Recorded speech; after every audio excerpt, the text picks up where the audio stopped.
लेकिन as far as talent is concern तो मैं फिर भी चाहता हूँ कि मैं शायद रफ्तार के बारे में फिर सोच लूँ काम करने का। लिल गुलू के साथ मैं करूँगा, इक्का के साथ मैं करूँगा, बट बादशाह नहीं। I mean, लोगों का कहना है कि सलमान खान का शादी और हनी सिंह का कमबैक कभी हो ही नहीं सकता। शादी का तो पता नहीं, लेकिन पाजी का कमबैक हो गया है। और जो लोग हनी सिंह पे ट्रैक निकालते थे, भाई अब उसका कमबैक नहीं हो रहा। मतलब क्यों? ने भी चबूती है, यहाँ गाली लिख रहे हैं।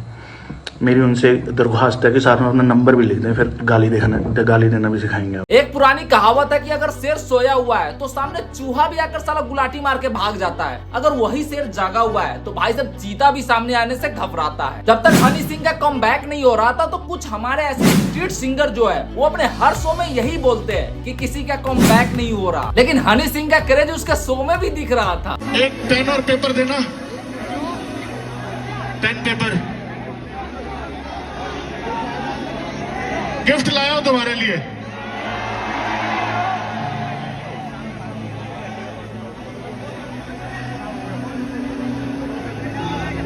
कुछ लिरिक्स लिख के दे देता हूं, पापा का कमबैक हो जाएगा तुम्हारे। अब हमें भी कोई पेपर पेन दे दो, क्योंकि इन बेचारों का अब कमबैक ही नहीं हो रहा।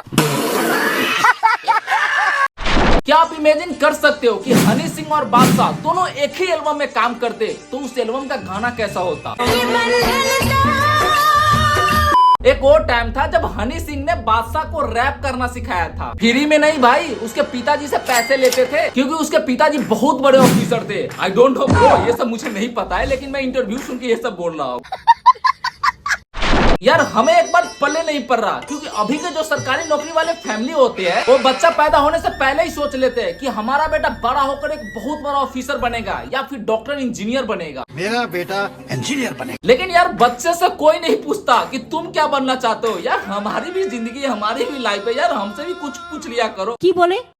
लेकिन हाँ, बादशाह के पिताजी ने उनसे पूछा कि बेटा तुम क्या बनना चाहते हो। भाई बादशाह के पापा से हम लोगों को पापाओं को मिलवाना चाहिए ताकि उनसे ये लोग कुछ सीख सके, क्योंकि भाई जिस उम्र में बंदे को पढ़ना चाहिए उस उम्र में बादशाह के पिताजी ने उसे डिस्ट्रैक्ट बनाने के लिए 10 लाख रुपए दिए थे। बादशाह साहब एक बहुत बड़े अफसर के बेटे हैं और वो उनके पिताजी ने मुझे पैसे दिए थे कि मैं उनकी इंग्लिश, बादशाह जी की इंग्लिश एल्बम का म्यूजिक करूं। भाई एक बात बोलूं, अगर हम अपने फैमिली को बोलते हैं कि पापा हमें पढ़ना नहीं है, हमें गाना गाना है, कुछ पैसे दे दो, तो भाई साहब पापा से पहले मम्मी का रिएक्शन आ जाता है, झाड़ू झाड़ू से मारने लगती है।